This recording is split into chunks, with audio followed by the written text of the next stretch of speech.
Namo tassa bhagavato arahato sama sambuddhassa. Namo tassa bhagavato arahato sama sambuddhassa. Namo tassa bhagavato arahato sama sambuddhassa. Yo dhammang adi kalyanang wa maje kalyanang wa pariyosana kalyanang wati. Dhamma adalah indah pada awalnya, indah pada pertengahannya, dan indah pada akhirnya. Ia yang tetap teguh dan selalu mawas diri di dalam jalan dharma, maka kedamaian akan senantiasa menyertainya. Selamat pagi Bapak Ibu, Saudara-saudari, Kalyanamita semuanya. Namo Sang Hyang Adi Budaya, Namo Buddhaya. Namo Buddhaya. Pertama-tama marilah tentu tidak lupa dalam kesempatan pada pagi hari ini kita senantiasa memanjatkan puja dan puji syukur kepada Sang Tiratana, kepada Sang Hyang Adi Buddha atas segala berkah yang tak terhingga, sehingga pada kesempatan pagi hari ini kita masih memiliki kekuatan, masih memiliki spirit dan semangat, kita sehat jasmani, kita sehat rohani, sehingga kita juga berkesempatan melakukan satu kebajikan yang mana kita awali pagi ini, kita bersama-sama memanjatkan puja bakti, memanjatkan parita penghormatan kepada Tiratana serta sutta ataupun renungan-renungan apa yang telah disabdakan oleh Sang Bhagawa. Bapak Ibu, Saudara-saudari Kalyanamita semuanya, pada pagi hari ini Bante akan menyampaikan satu pesan yang kiranya semoga ini bisa dijadikan satu renungan, satu pembelajaran, dan juga satu evaluasi yang mana sebagai siswa Buddha, sebagai garawasa, sebagai perumah tangga yang berada di tengah-tengah masyarakat yang masih banyak mobilitas, yang masih banyak hal bersinggungan dalam setiap aktivitas maupun kegiatan yang dilakukan sehari-hari. Nah, tentunya Dharma, ajaran Buddha atau pesan-pesan yang dianjurkan oleh Sang Buddha maupun para Buddha ini sangat berarti dan bermanfaat. Nah, karena dengan adanya Dharma, tuntunan-tuntunan yang baik, tuntunan-tuntunan yang luhur, tuntunan-tuntunan yang mulia, ini akan bisa dapat memberikan satu vibrasi yang positif pada pikiran, pada kondisi batin, dan juga pada perilaku ataupun sikap dan perbuatan kita. Sehingga dengan demikian semakin banyak hal-hal yang positif yang banyak kita lakukan, tentu secara tidak langsung otomatis akan mempengaruhi juga pada dampak yang akan kita rasakan, manfaat yang akan kita rasakan. Tentunya adalah kebahagiaan sebagaimana yang memang disebutkan di dalam kitab Anguttara Nikaya bahwa manusia tentunya memiliki satu pengharapan yang sama, yaitu bahagia di dunia, bahagia setelah kehidupan saat ini, atau bahagia di alam lokia dan bahagia di alam lokutara. Nah, Bapak Ibu, Saudara sekalian, pagi ini pembahasan topiknya adalah api yang harus dijaga. Nah, jadi kalau kita berbicara tentang api, banyak penafsiran atau banyak arti yang bisa dijabarkan. Ya, secara pengertian secara umumnya api itu bisa negatif juga bisa positif. Nah, tergantung bagaimana kita memaknai atau melihat ya api itu sebagai apa. Jika secara negatif jelas api itu akan membakar, ya api itu akan merusak, ya karena di dalam kehidupan atau dunia api juga memang bisa berbahaya. Nah, tetapi juga tergantung bagaimana seseorang mempergunakan ya atau menjaga api itu. Kalau memang api itu dilalaikan maka itu juga akan merusak. Nah, lalu pada kesempatan pagi ini saya hanya akan membahas hal-hal yang positif. Nah, kalau api kita artikan ya itu bisa sebagai penerangan. Nah, maka kenapa di altar Sang Buddha atau di altar puja kita terdapat baik itu pelita maupun lilin ya. Karena simbol daripada lilin ataupun pelita yang ada ini mengartikan, mengisyaratkan bahwa ini adalah sinar kebijaksanaan. Nah, sinar kebijaksanaan itu ya bagian daripada dharma itu. Nah, jadi api juga bisa akan menjadi satu penerangan di kala kegelapan. Ya, akan memberikan juga kehangatan. Nah, manfaat daripada api sangat besar. Ya, sangat banyak. Jika seseorang benar-benar memaknai api dan menjaga api itu, memanfaatkan api itu dengan bijaksana pula. Tetapi ketika seseorang tidak mampu menjaga dan tidak mampu mengendalikan api itu sebagaimana mestinya dengan cara bijaksana juga akan merugikan, bisa membakar semua yang ada. Nah, jadi kalau para ibu-ibu ataupun yang masak di dapur tentu butuh yang namanya api. Kalau tidak ada api juga tidak mungkin akan bisa difungsikan untuk memasak. Tetapi api juga kalau dilalaikan bisa membakar seisi yang ada di dapur. Nah, lalu bagaimana pandangan api yang dimaksud ya di dalam salah satu kitab Tipitaka di dalam Anguttara Nikaya ya, di mana ada api yang musti dan wajib harus dijaga, harus dirawat dan harus dihormati ya. Karena api ini bukan sembarang api. Api ini api yang tidak seperti api ya. Ini api adalah sebuah perumpamaan yang Buddha simbolkan ya.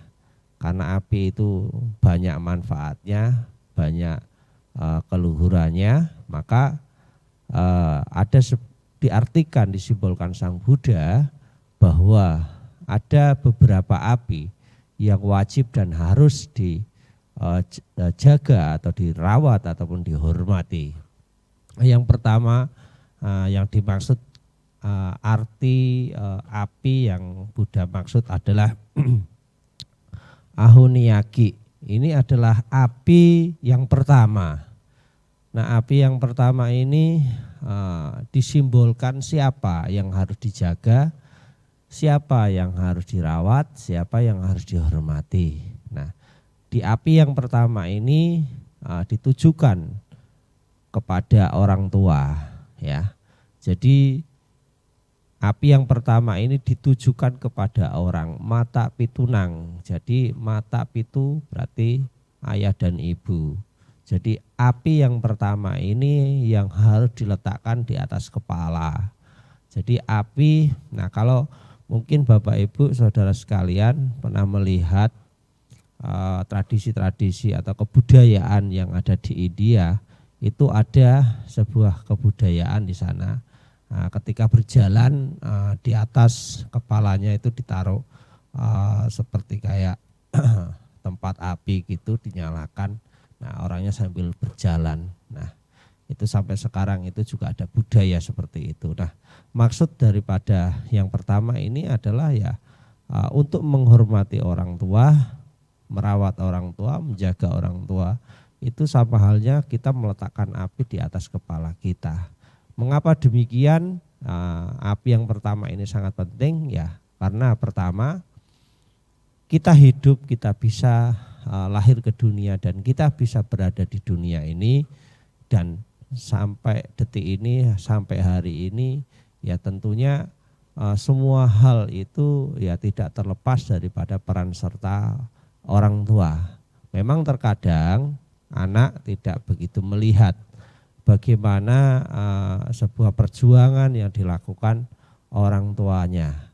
Nah, orang hanya melihat, anak-anak itu hanya melihat dari sisi luarnya saja, tetapi tidak melihat dari semua sisi yang ada di dalam ataupun semua aspek yang ada.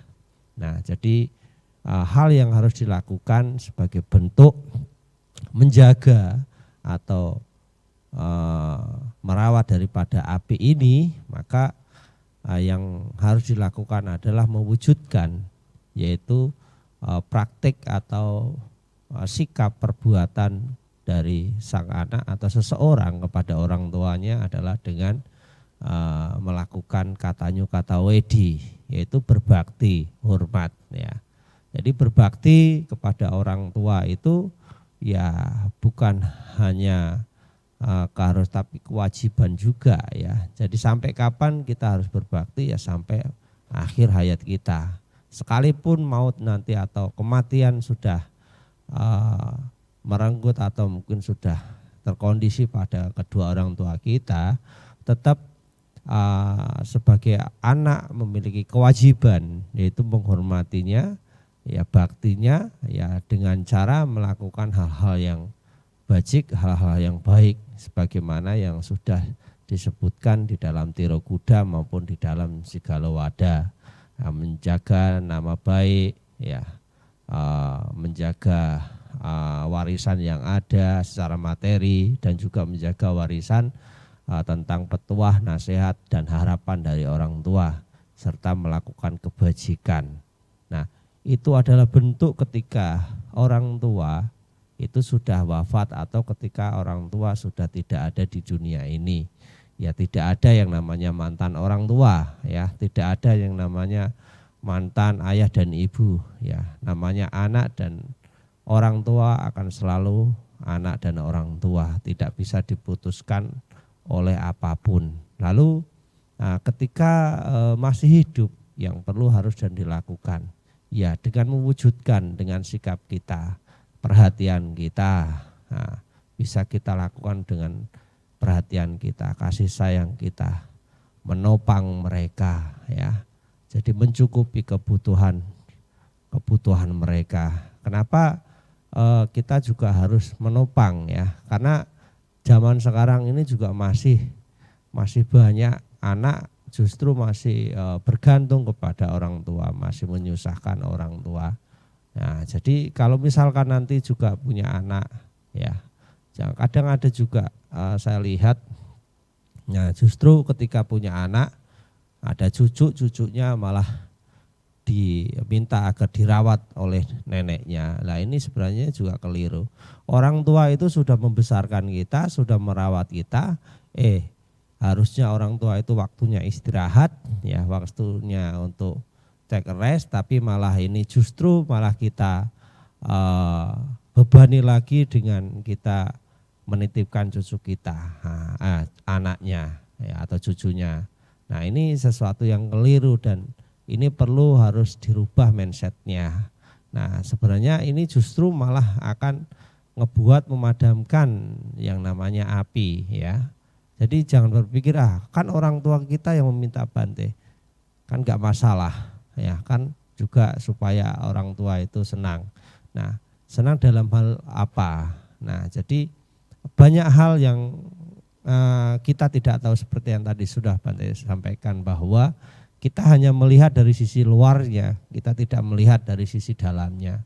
Sekalipun orang tua itu berat, atau merasa susah, dia akan menutupinya, dia tidak akan mengatakan yang sejujurnya. Itu adalah sifat alami dari orang tua dan itu adalah hal yang lumrah dan wajar dilakukan orang tua. Makanya kita yang harus mawas diri, kita yang harus tahu diri. Jadi harapan jika ada yang demikian maka cobalah kita rubah cara yang demikian. Jadi memiliki perhatian, kasih sayang kepada mereka itu sangat harus diutamakan, lebih-lebih mencukupi. Ya sekalipun ketika kita sudah berkeluarga, sekalipun kita sudah berumah tangga, kita sudah punya anak, kita sudah punya istri, ya tetap kita juga harus sedikit menyisihkan. Kenapa? Ya karena kalau jika dibandingkan dengan semua hal yang diberikan orang tua kepada kita, jelas itu tidak sebanding ya. Berapa banyak yang sudah dikorbankan mereka itu sudah tidak terhitung lagi. Makanya jika dipertanyakan siapa makhluk yang teragung di dunia ini, siapa makhluk yang termulia di dunia ini, maka yang teragung di dunia ini adalah orang tua. Ya, yang termulia di dunia ini adalah orang tua. Bahkan Buddha menempatkan posisi orang tua itu yang paling tertinggi di antara yang paling tertinggi. Nah, jadi wujud kasih sayang bakti itu juga beliau cerminkan, beliau ajarkan melalui sikap beliau. Ya, bagaimana beliau mengajarkan dharma kepada Raja Suddhodana, kepada ayahnya. Bagaimana Sang Buddha juga mengajarkan kepada Dewi Santusita di surga Tawatimsa. Nah, Dewi Santusita itu adalah Ratu Mahamaya, ibunya Sang Buddha ketika beliau masih hidup. Nah, karena bentuk daripada kasih sayang beliau, ya beliau melihat bahwasanya beliau adalah orang tuanya, maka beliau mengajarkan dharma. Karena dengan mengajarkan dharma itu adalah timbal balik balas budi yang setara. Karena dengan memberikan dhamma dan memberikan pencerahan kepada orang tuanya, maka ini adalah timbal balik. Nah, oleh karenanya Bapak Ibu Saudara sekalian, nah apakah di dunia ini kita ya sebagai makhluk putujana atau sebagai makhluk yang masih jauh daripada kesempurnaan, apakah bisa kita melakukan seperti halnya Sang Buddha? Itu tergantung kemauan kita, komitmen kita dan kesadaran kita. Jadi tidak ada yang tidak mungkin. Jadi oleh karenanya dianjurkan kepada semua umat Buddha khususnya para garawasa ya agar turut sertalah dalam mendorong memotivasi orang tua Anda semua yang tidak terbiasa, yang belum tahu, yang belum mengerti, ya diajaklah untuk melakukan hal-hal yang positif ya. Jadi dengan cara-cara hal yang sederhana, karena memberikan pengajaran itu tidak bisa dengan lisan, karena orang tua yang belum mengerti dhamma itu ketika kita jelasin dengan kata-kata lisan kita mungkin akan menjadi satu pertentangan. Kenapa demikian? Orang tua itu memiliki ideologi sendiri ya. Nah, jadi kalau ketika seseorang atau seorang anak mengajarkan sesuatu yang baik, yang luhur misalkan kepada orang tuanya, terkadang ada satu crash ya, ada satu penolakan. Nah, jadi untuk mensiasatinya adalah dengan satu hal-hal tindakan-tindakan langsung, tindakan-tindakan yang nyata. Jadi namun itu berarti. Nah, kita bisa mendorong orang tua itu melalui cara demikian. Nah, jangan kita melakukan hal yang baik, hal-hal yang positif itu ya kita lakukan sendiri. Nah, kalau bisa ya Anda harus berusaha bertekad bagaimana agar orang tua juga mengikuti apa yang sudah Anda lakukan, Anda jalankan pada peningkatan pengembangan hal-hal yang positif. Nah, jadi Bapak Ibu Saudara sekalian, inilah wujud daripada bentuk yang namanya menjaga, merawat, menghormati api yang pertama. Ingat, orang tua itu adalah Brahma yang ada di dalam kehidupan kita. orang tua adalah Buddha hidup kita dan Buddha nyata dalam kehidupan kita. Maka kita harus menempatkan orang tua di atas kepala kita. Ya, jangan sampai nanti orang tua anak lupa dengan orang tuanya, lebih-lebih ada yang sampai membuang atau menaruh orang tuanya di panti jompo, ya, sampai gara-gara sudah berumah tangga karena sibuk dengan anak istrinya lupa dengan orang tua.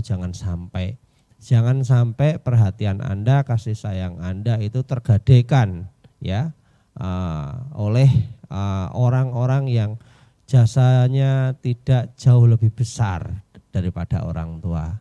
Lalu yang kedua, Bapak Ibu Saudara sekalian, adalah Gahapatagi, itu adalah api yang kedua. Nah, api yang kedua ini di bawah daripada api yang pertama. Namun api yang kedua ini bukan berarti tidak wajib dan tidak harus dilakukan, ya. Tetap harus dan wajib dilakukan. Dan penjagaan, perawatan itu harus dilakukan karena ini sangat berpengaruh. Lalu apa? Nah, jadi ini orang yang ada di samping kanan kiri kita. Berarti apa? Adalah anak dan istri kita atau suami dan anak kita. Nah, jadi sekarang itu kan kewajiban ini bukan hanya untuk ditujukan kepada laki-laki saja, tapi ya untuk laki-laki, ya untuk perempuan. Jadi wajib bagi suami atau istri yang menyokong, menopang anak dan istrinya. Maka di dalam Manggala Sutta kan juga sudah disebutkan, ya, menyokong anak dan istri adalah berkah utama.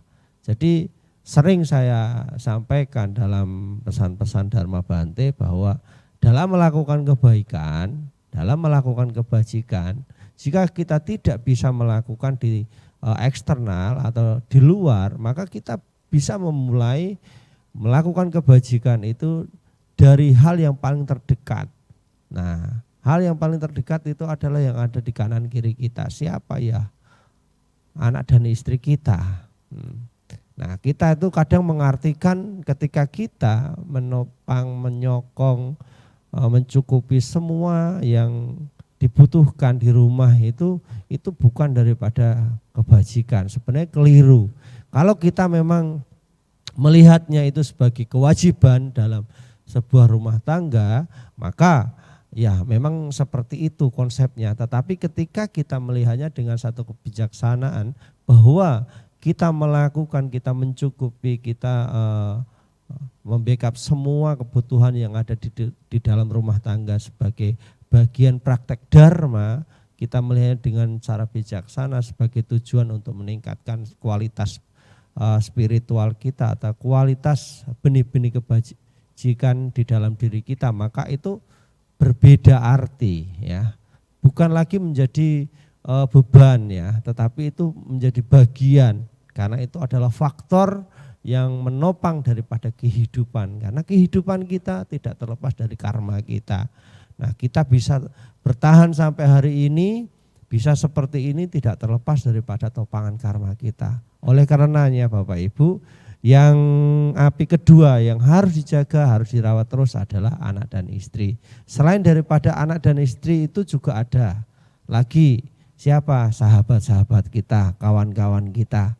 Maka kita juga perlu dan harus, ya, menjaga hubungan, ya, menjaga hubungan. Kalau anak dan istri itu menopang, menyokong kebutuhannya, sedangkan kepada sahabat kawan itu ya lebih kepada sisi kemitraan atau sisi hubungan, ya. Jadi kita harus menjaga hubungan, menjaga satu pertemanan yang baik atau kalyanamita.